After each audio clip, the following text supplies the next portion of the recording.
I was 13 months. I was taken away from her in the middle of the night, and she had to get an emergency C-section, blood transfusion, and they ended up giving her HIV. She understood that trauma was the basis of all of our issues. That's where Western medicine really fails, is really getting to the root of trauma. Well, I would say the majority of the human population is walking around with trauma in their body, and that's manifesting into cancer, tumors, other physical and mental ailments. Welcome to the Path to Purpose podcast, where I share incredible conversations with amazing humans who went through a pivotal shift in their lives that have put them on their path of purpose, profit, and impact. My name's Zarak Fatah. I'm a serial entrepreneur and life coach. I went through my own transformational journey where I'm now committed to living a life of inspiration, education, and empowerment. My intention is to share these conversations so they inspire you to also walk your path to purpose. Today, I have the pleasure of sitting down with Bianca Abbott, who is a woman of many skills and talents. She is a healer, she's a coach, she's a yogi, she is a nurse practitioner. She is a wealth of knowledge and wisdom, and today she's going to share her story of how she went from conventional Western medicine to helping her mom handle and stay healthy with having AIDS. And her story is powerful, it is transformative and inspiring, and it is my pleasure to sit down and share Bianca Abbott's journey with all of you today. And I just want to say thank you so much for making the time to be here. I know you just landed back from California last night at like midnight, and here we are talking today. And it's a pleasure to see you again. It's been probably quite some time since we last met in Miami here, I think back in July. So it's been a while since I've seen you. And I know you've been all over the place doing all kinds of amazing healing magic and goodness in the world. And I just want to say thank you. I appreciate you being here today to share your journey with all of us. It's an honor to be here. When you asked, I was like, yes, I'll be here. Amazing. And I'll work it out with my traveling. And now I'm here, and it's really, such an honor to share my story, to be able, if I can just help one person with my story and help empower others to step into their power, I've done my work on this planet. Amazing. And your story is very powerful and inspiring, and I can't wait for everybody watching or listening to hear it. Now, I know this current version of Bianca, following you on Instagram and seeing all the goodness that you do. However, I would love for you to share a bit about your backstory and sort of who you were before you started your path and began to, really step into your full power as a healer. Yeah. It started at a very young age. I was born into a lineage of healers. My mother was vegetarian when I was in her stomach. She was doing yoga when she was in the hospital. So I've really been in that vibration my whole life. And it really was when my mom was given bad blood in the hospital when I was 13 months. I was taken away from her in the middle of the night, and she had to get an emergency C-section and blood transfusion, and they ended up giving her HIV. And so that was in 1984, 16 days before the government mandated that all blood be checked. We didn't find out until 3 years later that she had been, in fact, given HIV. And so we were so blessed. My father, my sister, all of us were safe. We didn't end up getting the virus. But it put our whole family on a trajectory of healing. And my mother was so smart. She understood that trauma was the basis of all of our issues. And that's where Western medicine really fails, is really getting to the root of trauma. And so my life has really been about finding the cure for HIV, understanding how to get myself out of trauma as well as my family. And so everything that I do is really to break the karma in my family with chronic illness, with mental illness, addiction, because from that diagnosis, it affected my father, it affected my whole family. And so we couldn't tell anybody. It was until I was 33 that I was able to share my story. And so it's been a life of really understanding the root of of the virus, HIV, as well as the trauma that is created from that. And I feel like I'm not the only one. It really doesn't matter the chronic illness. There's trauma at the basis of all of it. Whether it's cancer, whether it's autoimmune, it affects the whole family, right? And so my programs, the Luna Fast was really, which I launched about 5 years ago during the pandemic.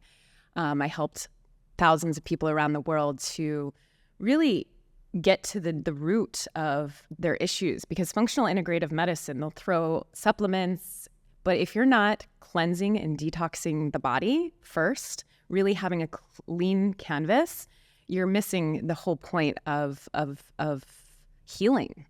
And so, and my mom, we just did a Luna Fast. My mom was, fasting for 5 days. And it's just amazing to witness my mother at 76 years old, doing it and watching like people that are much younger than her. It's really created a resilience in my family, learning from the ancients, yoga, Kundalini yoga, fasting and cleansing, and psychedelic therapy. That's like the trifecta of what I do, is to really get it's like to get to the root of it, you need more aggressive and ancient healing methodologies that have stood the test of time. And so that's really where I set apart from, your average functional integrative medical practitioner that's not really focused on detoxification. And then also the psychedelic therapy to really get to the root of trauma. And so I've been working in the ketamine for 2.5 years and microdosing with psilocybin for clients, and really using plant medicine and holistic therapies to get to the root.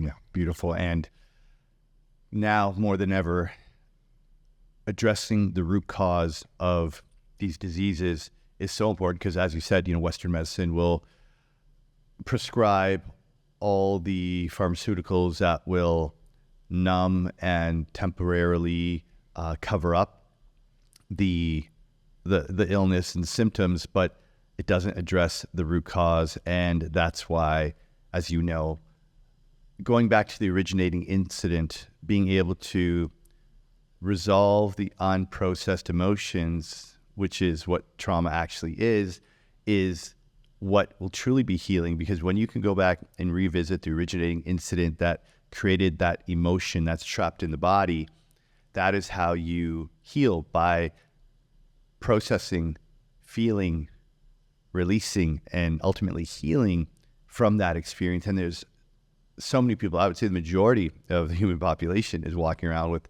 trauma in their body, and that's manifesting into cancer, tumors, other physical and mental ailments, and they're completely unaware of it. And the doctors will just keep prescribing more meds to keep them numb and dumb. And look, sick patients are profitable, And I was a patient at one point. I was on medications for 13 years. My dad passed away when I was 20 years old, and he suffered from addiction. A diagnosis like that for a family, we became the black sheep.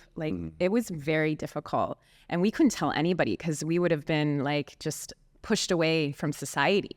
So just from that, I had to, figure out a way. And, we thought that Western medicine was the way. I went as far as, going to Columbia and NYU to get my nurse practitioner degree and UM. And I was on medications for 13 years. I really wanted to believe in Western medicine. And, coming from a background of nurses, 5th generation nurse, first nurse practitioner in my family, I wanted it to work. And then halfway through my program, I was like, oh my gosh, I'm just working with chemicals. I'm working with things that, it's very limited. I'm put in a box. They don't even really believe in healing HIV or AIDS. They don't want to heal you from cancer. They don't want, that is when I found that out, it was like, whoa. And then I found Dr. Sebi. I found Dr. Morse. I found these powerful healers that were healing people of everything from ALS to HIV, to cancer. And it was very simple. And it was very, simple, but very complicated for the average American to kind of like create a whole lifestyle change, because it really requires a whole lifestyle change. And a lot of people don't want to get uncomfortable. They want the easy route. It's not convenient. They'd just rather pop a pill. And take, the want to believe in the dream that a pill will solve all of your problems. And that's just not true. No, because for that one pill you take, you have to take another 3 pills to counteract the side effects. Yeah. Which is crazy. And, most people don't know the whole story of pharmaceuticals, how in the 1920s, I believe it was the Rockefeller family who ushered in pharmaceuticals and eradicated plant medicine. When you say plant medicine these days, people think of ayahuasca and psilocybin. However, plant medicine are the herbs and tinctures and the natural remedies that the indigenous people used when people got sick or had disease. Now, of course, Western medicine and pharmaceuticals have served humanity in many ways. And I feel it's gotten to a point where obviously it's a multi-trillion-dollar industry, and it's not in the best interest of the people who own the hospitals and own the pharmaceutical companies for people to heal naturally. Yeah.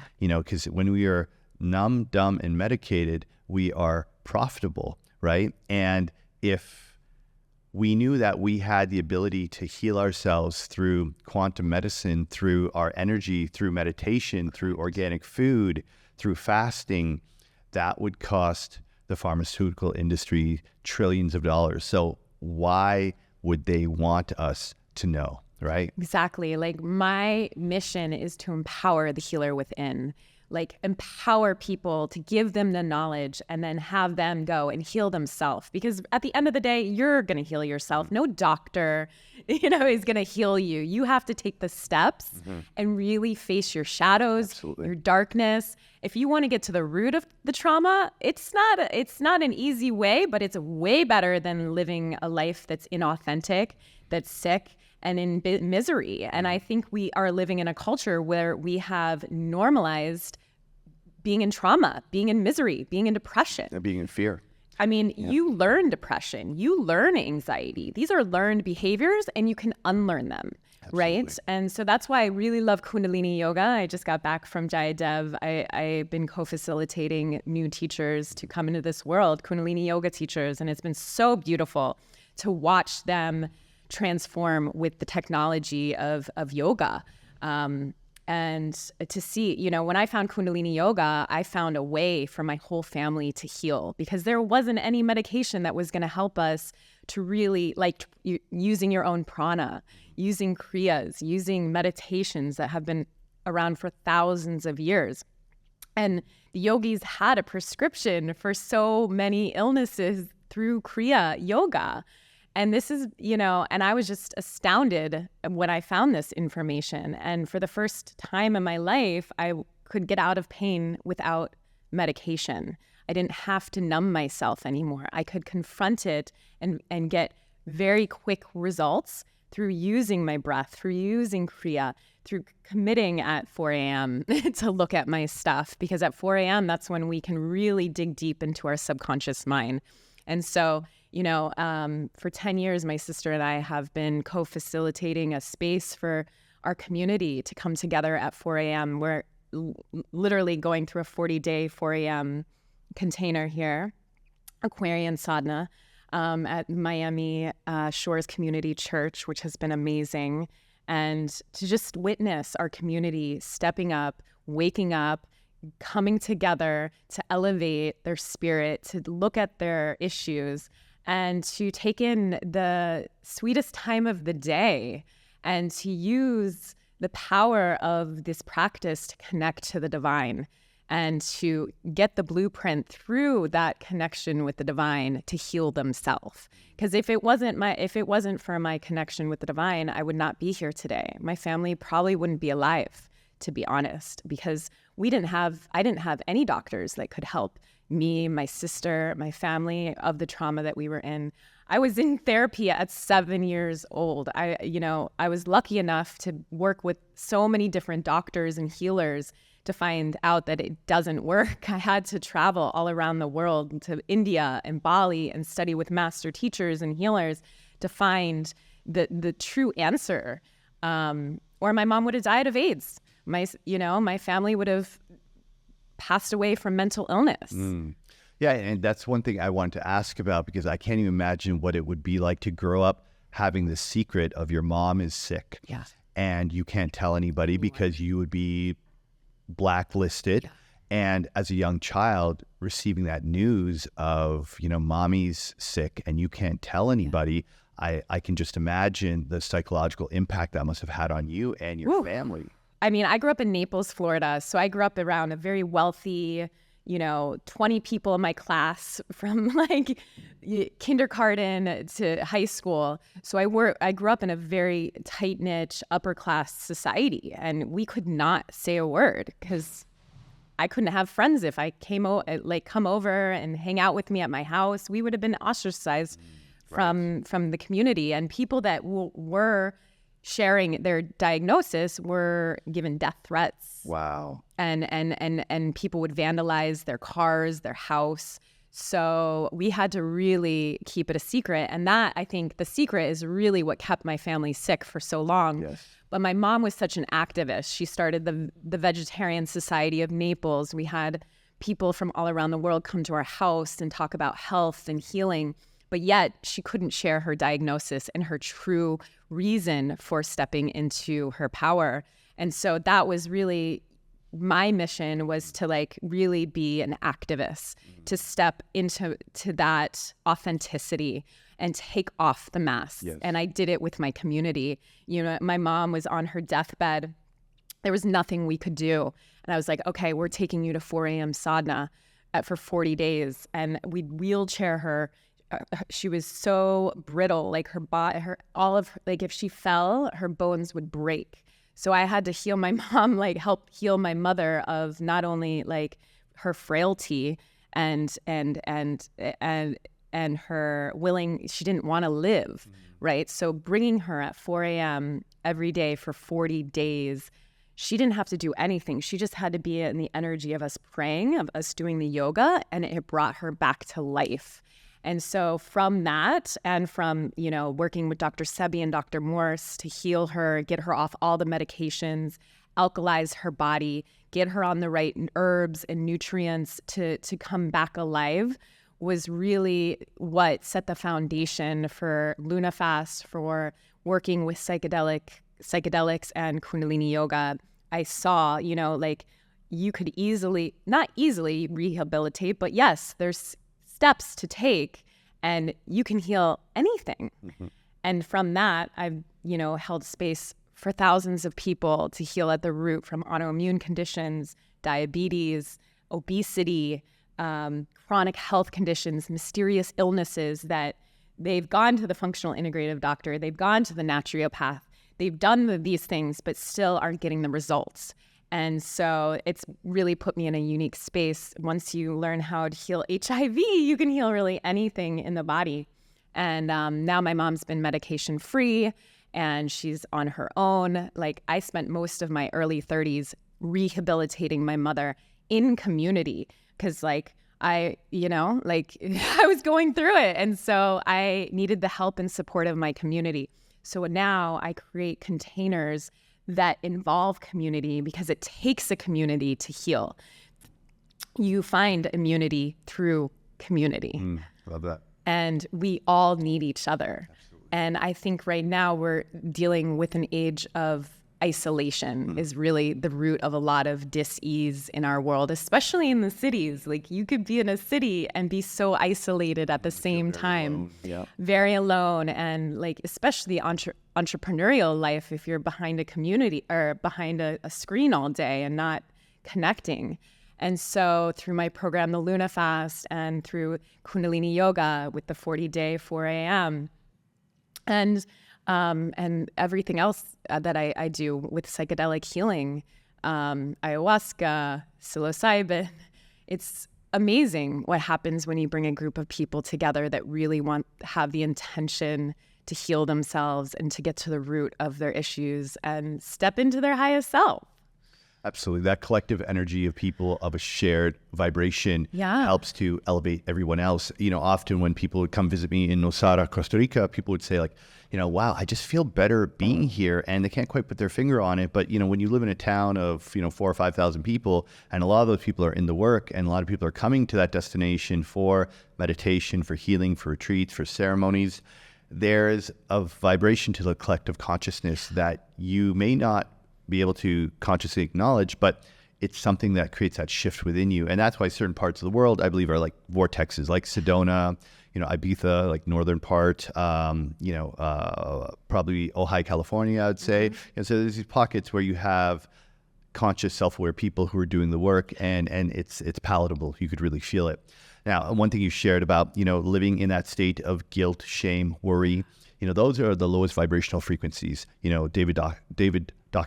Dr. David Hawkins' map of consciousness, he breaks down guilt, shame, anger, frustration, resentment, being of the lower end of the spectrum. And with that, you are now a vibrational match for diseases, for cancer, for illnesses. And I know, studies have shown that the majority of the human population is living below the megahertz of 200, which means that they are a vibrational match for sickness, disease, illness. They're stuck in scarcity mindset. And, going back to the indoctrination and how we are manipulated from the music we listen to, the water we drink, the air we breathe, the clothes we wear, what we see on TV, like we are constantly fed low vibrational media and elements to keep us in that lower vibrational frequency. And to your point about no doctor can heal us, no pill can heal us. It's up to us every day to consciously choose, how am I going to elevate my vibration today, from what I eat to what I listen to who I spend time with, to how I move my body. These are all different ways that we can work through our trauma, process what we're dealing with, so we can go from guilt, shame, anger, frustration, hate to gratitude, love, and appreciation. And I wish more people could understand that, because we are energetic beings and everything in our known reality has vibration and frequency to it. We have a choice. Do we want to elevate our frequency to magnetize what we want, which is abundance and love and joy in life, or do we want to stay in that victim mentality and rely on Western medicine to save us? Because surprise, surprise, if the pandemic showed you anything, the government and the pharmaceutical industries are not coming to save us. It's like they want us numb, dumb, and medicated, because that's how they make their trillions of dollars. And I feel that people are now starting to wake up to the truth that, hey, the government actually doesn't have our best interest in mind. And the pharmaceutical industry is like in cahoots with the government and the media and the doctors. And not saying all doctors are bad, but many of the doctors that I'm friends with are indoctrinated to the theory of the pharmaceutical industry, because that's just what they inherited and were trained in. But again, if you go back to the 1920s, the doctors were using plant medicine, natural herbs and tinctures, but they were all eradicated and blacklisted, and to the point some were even killed, and a lot of the literature from back in the day has been abolished, and there are so many natural ways we can heal ourselves with sound therapy, which I know is something you're familiar with as well. Like you said, yoga, kriyas, plant medicine. And there is obviously small pockets of people and communities in the world that are living in alignment with these natural remedies and modalities. But by far, it's still considered woo-woo. It's still considered psychedelics are bad. And obviously, it's going to take a lot for people to finally get to a point where it's like, okay, we can't trust what the government and pharmaceutical industries are feeding us. And it's up to us to be critical thinkers and question the narrative and ask ourselves, is this actually in my best interest? And obviously, COVID and the virus and the pandemic were terrible. And I feel for people who lost loved ones or, are dealing with long haul COVID symptoms. My heart goes out to them. Absolutely. But the vaccine-related injuries and the people who are dealing with repercussions of getting multiple shots, it's freaking tragic, And I think, as tragic as it is, the silver lining to all that is it has caused people to really take a step back and question what is real and start to make choices from their own sense of autonomy, and I think something this serious needed to happen to wake people up And it's going to be interesting to see what transpires over the coming years as we're still, in the midst of the circuits. But I do feel like everything that's happened has happened for us to create this mass awakening that's taking place now, right? So everything happens for us, of course, and there is tragedy in all this, but this is what I believe is necessary for us to finally be free of the matrix and the bullshit that we've been born into for so long, right? One thing you've talked about several times that I'd like to just expand upon, because I'm not that knowledgeable of it. Now, I'm sure many people watching or listening are hearing, oh my God, I didn't know yoga could do this, and I didn't know that we have this way to heal ourselves through movement. Can you share a little bit about what Kriyas are, and about, for somebody who, let's say, has no clue what a 4 a.m., program would be like, why would they want to do it? Like, what does that actually look like, and how are these modalities healing people? So when I found 4 a.m. Aquarian Sadhana, this was about 10 years ago. I was in New York City, and my mom was suffering of AIDS, and I had to really step into my power and be the nurse, be the nurse practitioner in my family. And when I found 4 a.m. Kundalini Aquarian Sadhana, I found a practice that allowed me to take the pressure off, to find joy, to find real ecstasy, like waheguru. Like, I could really elevate myself out of that shame, out of that guilt, out of that depression in ways that I never found from pharmaceuticals, from other modalities. I was really blessed to be able to work with so many, some of the best therapists and psychiatrists in New York City. And it wasn't until I found this 4 a.m. practice where I was like, wow, I can take the power in my own hands and commit to a practice that really got to the root. And so at 4 a.m., which in India, if you go to India, if you go to Bali, that's when the healers heal themselves, is at 4 a.m. That's the sweetest time of the day. They call it the Amrit Vela, is when you can take in the nectar of the day. There you have access to the most prana. You have access to the most quiet stillness of the day. The sun is at a 60-degree angle at that time. So you can really, the energy is so focused that you can really break through your subconscious mind and clear out the thoughts, the limiting. Like, you can see it. It's just a sacred time to be able to witness yourself and to release with that energy. And so it's a 2.5-hour practice.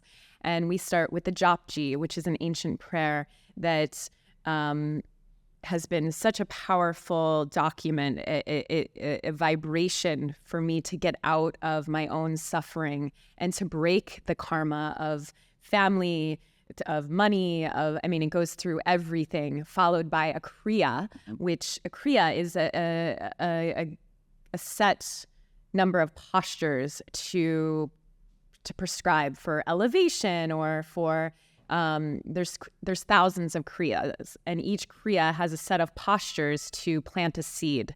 And so you can do one for the radiant body, you can do one for bipolar, you can do one for depression. There's all of these kriyas, right? And so in Kundalini Yoga, we do it for 40 days. And in that 40-day container, you can really change the blood, change the red blood cells, and create a new habit and elevate yourself out of the dis-ease. So then we chant for an hour using 7 different mantras, and these mantras are a prescription for the Aquarian age. One is to really get to our creative potential. Another is to get through the fear of death. So each one is prescribed for a certain way to really combat and step into your spiritual warrior. And through these ancient mantras and kriyas and the japji, you're able to elevate yourself through the karma and come alive. I felt alive after my first 40 days of 4 a.m. And so that's why I've really committed. And I saw my mother come alive. She just wanted to die. And she just had to be in the vibration to come back alive. And so when I saw that, the miracle of that time, I have committed myself the last 10 years to, with my sister who, if we didn't find Kundalini yoga, we would have never gotten past this trauma, this deep-seated trauma. It really was the prescription for us to OCD, anxiety, depression, bipolar, things in my family that have, really been a disaster for my lineage. And we've been able to break that and come into our highest self and release that from our family lineage. And then, and then bring that to the community, which is like the most beautiful thing. To be able to have a space where people can come and heal. I'm like, don't go to a psychiatrist. Come and pray with us. Come and do this ancient practice. Elevate yourself, and have a community to do it with. It's so special, and so it's just an honor to be able to lead this in Miami and be a part of this community that we have been, a fierce together in healing as a collective. Yeah. And to your point earlier, it's like people would rather opt for the easy pill than get up at 4 a.m. and do a 2.5 hour practice for 40 days. However, it's like when you commit to doing that work, to going within, to facing your shadows, you are taking a stand for yourself, and you are developing new neural pathways. You're changing yourself on an atomic level, because you are altering your frequency by way of doing this work. And one thing you mentioned about the chanting, and this is something I'm learning more about, is the healing capacity, the abilities of sound and vibration. And, most people, if they don't know much about chanting, they think, oh, it's just a bunch of people sitting around singing, humming, whatever. And what most people don't realize is the sound, the frequency that we listen to, sick and can heal us. Yes. And I've been reading up more about it, and I've even heard or read that the Rockefellers even initiated a change in the musical frequency, that what's being played, what's become mainstream, are frequencies that aren't healing. And there was another post I had seen, something like after World War II, there was 9,000 bells around the world that were destroyed because the frequency from the bells were healing as well. So again, what would be considered natural and accessible to everybody has been limited and erased for their healing qualities. Because again, if we knew that sound could heal us, and whether it be coming together to chant, playing sound bowls, gongs, natural modalities that are free, and that we could heal ourselves with that, again, it's not profitable, so let's get rid of them. And chanting, I've done chanting in ceremony and on retreats, and when you have 20, 30 people together all chanting of a certain frequency, certain mantra, you can feel a tingling in your body, you can feel coherence happening in real time, and it's magical that we can access this healing modality on our own or with a group of friends just by activating our voice and the vibrational resonance that our voice creates in our body. And it's something I think that's so fascinating, and I look forward to the day that it becomes more mainstream, because I believe sound and technology and vibration is something that was used in the days of the Egyptians, the pyramids, and that sound could actually create portals for people to access different dimensions, different inorganic beings, to access, different realms where they were given the technology and the ability to do things like build the pyramids. I know we're going on a bit of a tangent right now, but I love all of this because I believe there's so much information that has been intentionally suppressed, hidden, and erased, because if we knew just how freaking powerful we are, just how much technology is in these human bodies, if we believed it and we start to access it, like telepathy, like, the ability to heal ourselves through chanting, through meditation, through breath work, we would be living in a very different society. But again, it is by design that the majority of the population is below 200 megahertz, because when we are in fear, living in scarcity, when we are in stress, when we are constantly in that lower vibration, we are easily manipulated. And again, numb, dumb, and medicated equals trillions of dollars. It's easy to control somebody that is living in fear and that hasn't regulated their Look at what happened in the pandemic. Right. You become sheep. Yeah, it's like you're working with fight or flight. You're not able to really take on the pressures of life. And most people would rather just tell me what to do. Just tell me what to do. Where, how much, what, how many shots? Okay, yeah, no problem. Yeah, let's get it done. They would rather, for convenience, give up their autonomy and just listen to whatever the credible authorities say than actually question, wait a minute, this doesn't quite make sense. I've had the flu before. I've healed myself through sunlight and fresh juices and fasting.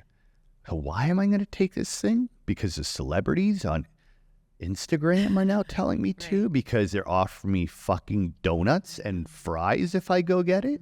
Like, come on, really? And again, well, it's not easy to do the work, right? Yeah. Like yesterday, at 4:30 a.m., there was about 40 of us chanting for 2.5 hours, long echoncars. To do that on your own takes another level of self-discipline. 100%. So like really putting yourself in the containers to do this fierce work is what it takes, right? And like after 2.5 hours of long echoncars, it starts affecting the white matter in the brain. And so you can really start to crystallize a vibration within your cellular membrane.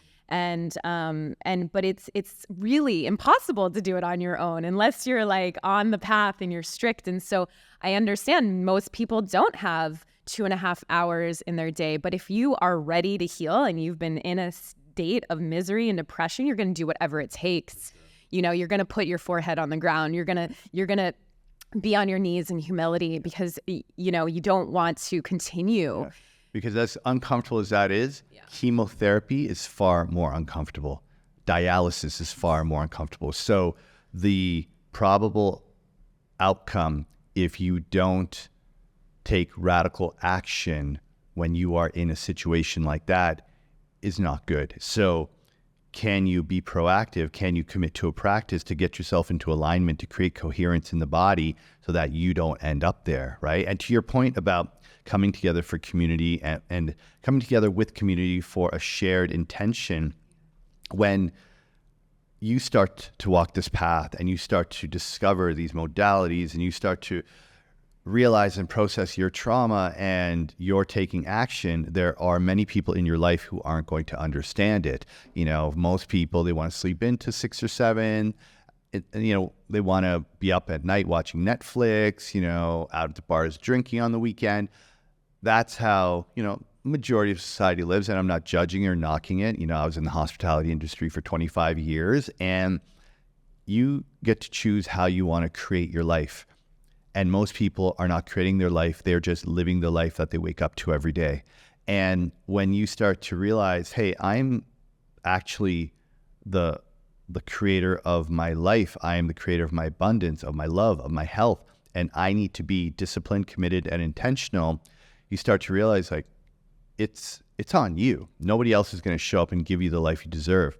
And one of the things that's been very helpful for me is joining communities and attending events like Dr. Joe Dispenza, and when you speak about the 4 a.m., that window of time, that opportunity, he says that's when the veil is the thinnest between the reality and the other dimensions. And that's why we'll do 3 4 a.m. meditations that are like 5 hours long. And when I tell people that, they're like, oh my God, you meditate for 5 hours at 4 a.m. It's not that I do that often or in my normal day-to-day life, but when you do it and you get a glimpse of what's possible when you are in that realm, in that dimension, you realize like, okay, this is real, like astral travel and connecting with beings from different timelines and dimensions is a real thing. It's all frequency. If you raise your frequency high enough, you can connect. Like I've gotten to know my father more in the spirit world than I have as him being on this earth. I had to really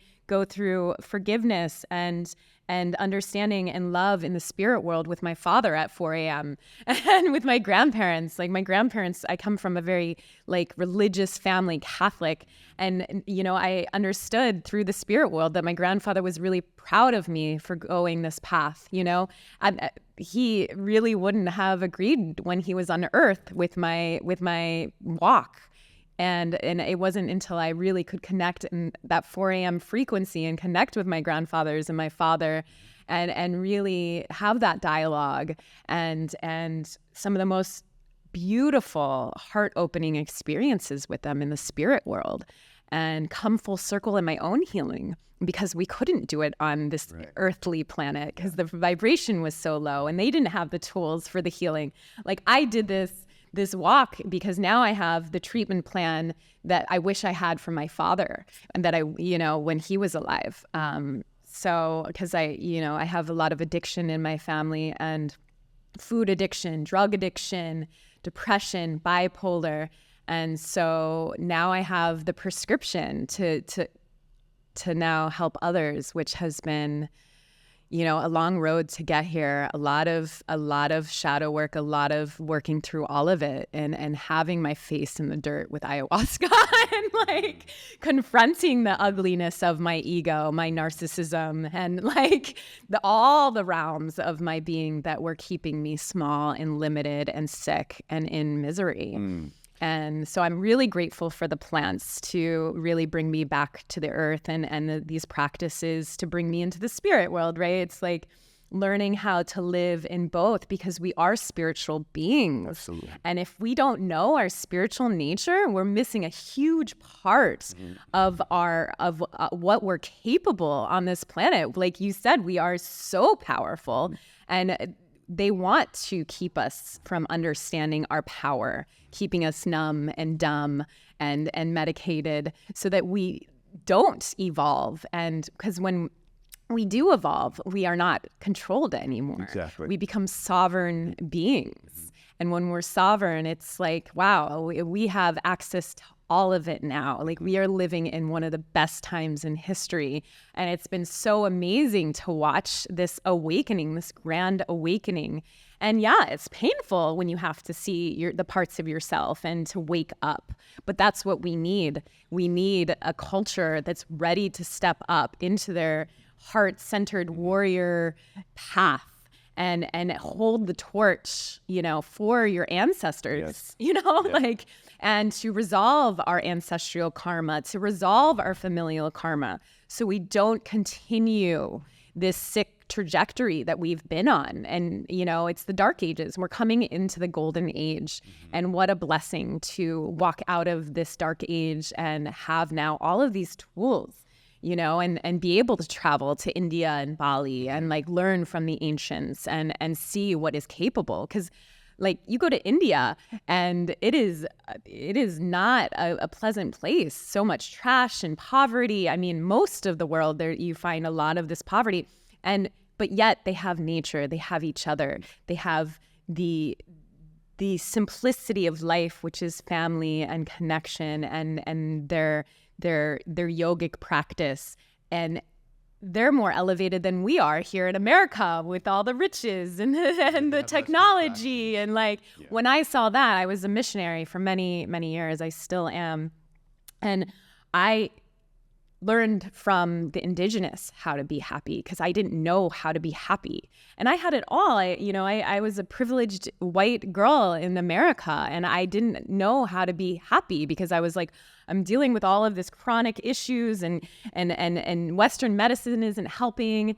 And so it wasn't until I traveled to Peru and Africa and India and Bali where I learned from the indigenous how to really connect back to the earth, connect back to each other, right? And learn how to live from the heart and get out of the mind, get out of the superficiality of Western culture that has kept us so disconnected from ourselves, from each other, and from Pachamama. Yeah. And so it's been an honor to be able to break through all of this and then to be a leader and a light for others to do the same. Yeah, and I can totally relate to what you share about visiting places like India. I myself have been to like Kenya, India, Nicaragua, Guatemala, doing some charity work as well. And you go there and you realize like these people are born poor, they're going to die poor, and they're way happier than we are in North America because they're not trying to get anywhere. They're not comparing their hut to the hut next door that, oh, the Joneses down the street got the 2024 like donkey and cart model, you know? So it's in North America and any part of the Western world where we're just so distracted and so ungrateful because we are constantly seeking more for that external validation. And you go there and I remember, we were on charity trips there, building schools and classrooms thinking, oh, here are these noble philanthropists. We're going to go and do this work and help these people. And what we didn't realize is we're going to learn more from them than they did from us. And you come back with a whole new perspective of what does happiness, what does success, what does abundance actually mean? And that for me was a big shift in my understanding of how I define success. And one thing you shared that I feel is really special is that, many people are questioning what's going on right now, the environment, politics, the economy, obviously our health system. And I do believe that we are at an important precipice in human civilization in this time of our lives, that there is a shift happening from living in a matrix format where things are designed and structured for humans to be essentially slaves, thinking we have freedom, but we have freedom inside a box that was created for us. And with what's happening with people starting to awaken, question, and start to live from a place of authentic expression and really choosing their lives based on what feels most real to them. I think we're living through a very unique time in human history where this is a pivotal moment where we are on the beginning of a new path, called golden era. And it's exciting. It's exciting and it is necessary. It's obviously been a long time coming, and it's no coincidence that our souls chose to be here during this time because, as you said, our parents were unconscious. Our parents didn't have access to these modalities. They were just trying to survive and do the best that they could with what they knew. And that's why I feel like, you and I and the other light workers and healers and our friends in the space, our souls chose to be here during this time to do this work, to help humanity to heal, to usher in the new earth, to really begin this new trajectory for all of humanity. And it's an exciting time to be alive. And, I've really enjoyed this conversation because I don't normally get to talk about these things. I mean, I do in close friend circles and conversations with people who I know understand it. And, it's been a pleasure to learn more about you and to, I already knew it before, but, even more so believing that we are aligned and we are on the same mission and we are sharing our medicine in our own unique way. And it's been a pleasure to, to get to know you and to see and witness you. And I promise when I come back to Miami, I'm definitely going to make it out to one of your classes. And I definitely want to learn more about what you do, especially with the fasting, because fasting is something I want to learn more about. And for those who are listening or watching who want to learn more about what you offer, how you help people heal, and the different magical modalities you provide, where can people find you, learn more about you, and connect with you? Thank you for having me. It's been such an honor to be here with you and have these tender conversations of the heart, which are my favorite. And you can find me at biancaabbott.com. That's my website. And then also Luna Fast is my program. So I'm fasting every new moon. The next one is coming up in the beginning of April on the new moon. So lunafast.com, you can go to that's where you can find out more about my fasting program. And then you can also follow me on Instagram at Bianca Abbott Wellness. And I'm on Facebook at Bianca Abbott. And reach out to me. I'm here to really create space for people's greatest healing, to really step into their power and hold their hand through a very difficult process that I feel like I've made easy. And when you have community supporting you, it really makes it an enjoyable process to meet the most tender parts of yourself, the darkest parts of yourself, because you have the momentum of the group to elevate you in those spaces. And so it's been my grandest walk to do this work.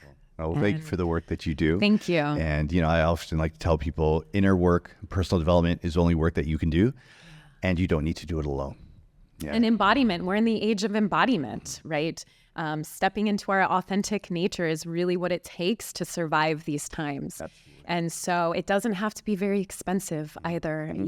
That's why Luna Fast and this 4 a.m. that we offer every day is free to the community. It's donation based. So healing doesn't have to be expensive. And when you're really getting to the root using these ancient methodologies, it can be quite easy. And so it's just really getting the right sources of information. Yeah. Well, beautiful. And thank you so much for sharing all the information, all of your knowledge and wisdom with us. And it's been a pleasure. So thank you for being here. And I look forward to seeing you again when I'm back here in May. Yeah. Amazing. Okay. Thank you. Namaste. Thank you. Grateful. If you enjoyed this podcast and you learned something valuable, then please hit subscribe so you don't miss the future episodes. I'd love it if you share this with a friend and leave us a review. Your feedback is so important to our growth. Thank you for supporting the Path to Purpose podcast. I appreciate you. I'll see you in the next episode.